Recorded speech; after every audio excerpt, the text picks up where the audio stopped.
पिछले एक महीने से खबरों की दुनिया में सनसनी की तरह फैले हुए यूपी के बाहुबली अपराधी पूर्व सांसद अतीक अहमद के अपराध के खिलाफ कोर्ट ने उन्हें दोषी करार दे दिया है। दोषी साबित होने के साथ ही अतीक अहमद की कहानी का सूरज डूब गया है। अतीक अहमद को उमेश पाल अपहरण और हत्याकांड में इलाहाबाद की अदालत ने दोषी करार दिया है। अब दोष क्या था, यानी वो अपराध क्या था जिसके लिए अतीक को सजा होगी, उसे समझ लेते हैं। दरअसल 25 जनवरी 2005 को बीएसपी के तत्कालीन विधायक राजू पाल की गोली मारकर हत्या कर दी गई थी और यही हत्याकांड अतीक अहमद के अपराध जगत में तबाही का कारण बन गया। ये बात उन दिनों की है जब राजू पाल और उनकी पत्नी पूजा पाल बीएसपी में थे, जबकि अतीक अहमद और उनके भाई अशरफ समाजवादी पार्टी में हुआ करते थे और ये दोनों पार्टियां तब यूपी में एक दूसरे की कट्टर विरोधी थी। इसी वजह से राजू पाल प्रयागराज में अपने सबसे बड़े राइवल अतीक अहमद और उनके परिवार के खिलाफ सियासी लड़ाई में उतरना चाहते थे और इस इलाके में अपनी पैठ बनाना चाहते थे। इसलिए वो बसपा से टिकट के लिए पैरवी कर रहे थे और इलाके में बसपा का प्रचार भी। इससे पहले साल 2004 में अतीक अहमद यूपी के फूलपुर लोकसभा सीट से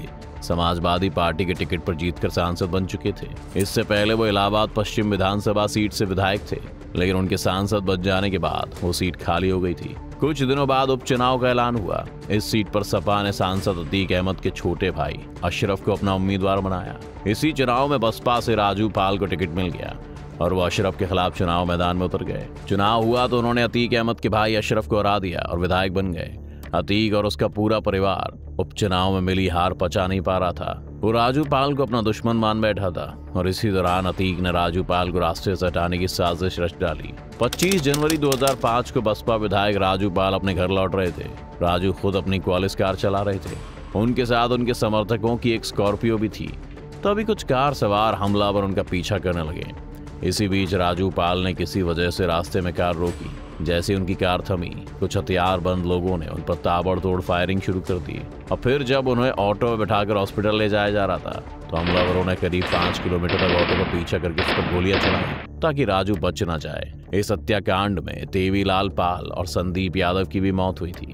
केस में तत्कालीन एसपी सांसद अतीक अहमद, उसके भाई अशरफ समेत 5 आरोपी नामजद थे, जबकि 4 अज्ञात लोगों को आरोपी बनाया गया था। इस केस में आई विटनेस उमेश पाल था, जो राजू पाल का रिश्तेदार भी था। इसी कारण उमेश का 28 फरवरी 2006 को अपहरण कर लिया गया। अपहरण हुआ तो जाहिर है इसका आरोप लगा अतीक अहमद पर।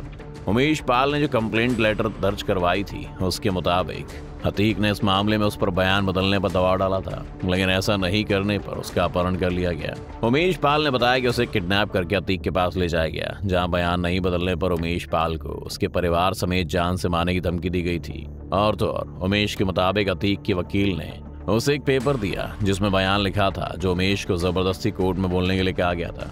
ऐसे में तब तो परिवार की सलामती के लिए उमेश ने अदालत में बयान दे दिया, जिससे अतीक पर कोई आंच नहीं आई। लेकिन 5 जुलाई 2007 को उमेश पाल ने धूमनगंज थाने में एफआईआर दर्ज कराई और ये एफआईआर थी उमेश पाल के अपहरण की।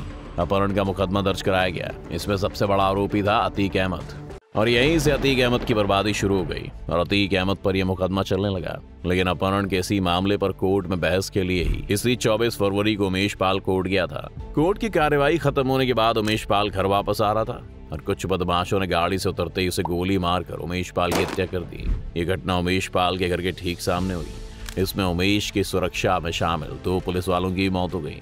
इस हत्याकांड का आरोपी भी अतीक अहमद को ही बताया गया और इलाहाबाद की कोर्ट ने इसी केस में अतीक को दोषी करार दिया है। लेकिन ये तो हो गई केस की कहानी, पर अतीक अहमद की खुद की जिंदगी की कहानी किसी फिल्मी गैंगस्टर से कम नहीं है, क्योंकि एक वक्त में यूपी की राजनीति और अपराध जगत में जो कुछ चुनिंदा नाम थे उनमें से एक अतीक अहमद भी था। अतीक अहमद की कहानी शुरू होती है इलाहाबाद से। साल 1962 में एक तांगे वाले के परिवार में पहला लड़का पैदा होता है। लड़के का नाम रखा गया था अतीक अहमद। पिता इलाहाबाद की सड़कों पर तांगा चलाते थे। अतीक के बाद उसके और भाई बहन भी हुए। परिवार बढ़ने लगा और साथ ही बढ़ने लगी गरीबी। जैसे जैसे अतीक बड़ा होने लगा, घर की गरीबी उसके दिमाग पर असर डालने लगी, जिससे वो बहुत तेजी से अमीर बनने के सपने देखने लगा।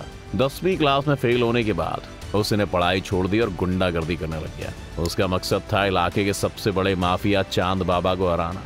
वो चांद बाबा जिसका उस समय इलाहाबाद में एक छत्र राज हुआ करता था और पूरा इलाहाबाद उनसे डरता था। अतीक भी अपने लिए वही डर चाहता था। उस समय चांद बाबा के आतंक से कई छोटे गुंडे मवाली परेशान थे और जैसे ही अतीक अहमद सामने आया, उन सब ने चांद बाबा के खिलाफ अतीक का साथ देना शुरू कर दिया और देखते ही देखते बड़ी तेजी से इलाहाबाद में चांद बाबा के खिलाफ एक नाम की गूंज सुनाई देने लगी। और वो नाम था तांगे वाले के बेटे अतीक अहमद का। अतीक अहमद उस समय तक पैसे कमाने के लिए पूरे शहर भर में रंगदारी वसूल करने लगा, जिस दौरान सिर्फ 17 साल की उम्र में अतीक अहमद पर पहली बार किसी की हत्या का आरोप लगा। लेकिन ये सब उसके हौसले पस्त नहीं कर रहे थे, बल्कि और बढ़ा रहे थे। चांद बाबा गैंग से अक्सर अतीक अहमद गैंग के झगड़ों की खबरें सामने आने लगी। धीरे धीरे चांद बाबा का रुतबा कम हो रहा था और अतीक अहमद का बढ़ रहा था। इलाहाबाद के नए गैंगस्टर की नजर सिर्फ इलाहाबाद तक ही सीमित नहीं थी, बल्कि ये तो पूरे राज्य में अपने आतंक का राज कायम करना चाहता था। करीब 10 सालों में अपराध की दुनिया में अतीक ने बड़ा नाम कमा लिया। गरीब तांगे वाले के बेटे के पास अब पैसे की कोई कमी नहीं थी, लेकिन देखते ही देखते उसी छोटी सी उम्र में ही अतीक पर 80 से ज्यादा हत्या की साजिश, रंगदारी, धोखाधड़ी, आर्म्स एक्ट जैसे कई मामले दर्ज हो चुके थे।